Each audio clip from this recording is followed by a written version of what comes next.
बिस्मिल्लाहिर्रहमानिर्रहीम। आज मैं मौजूद हूँ मस्जिद अल हराम मक्का मुकरमा में और यहाँ जो है मगरिब के अज़ान का टाइम होने वाला है।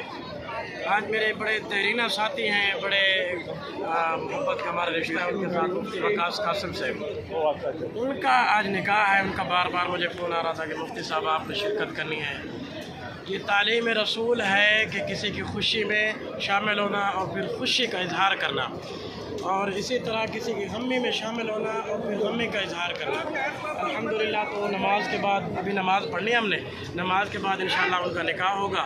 सुना ये है कि वो हमारे जो बुज़ुर्ग हैं हज़रत मौलाना अब्दुल हफीज़ मक्की साहब हफ़िज़हुल्लाह ताला, उनके बेटे हैं उमर मक्की साहब, वो निकाह पढ़ाएंगे। तो बड़ी मुबारक जगह है, बड़ा मुबारक काम है, बड़ा ये मुबारक मजलिस होगी। तो हम आपको भी शामिल करेंगे इंशाल्लाह, आपको भी दिखाएंगे। जितने भी देख रहे हैं आप अपना कमेंट में ज़रूर बताया करें कि कहाँ से हमें देख रहे हैं, कहाँ से मोहब्बतें बांट रहे हैं। वस्सलाम। माशाल्लाह जी हमारे दोस्तों का। अस्सलाम वालेकुम।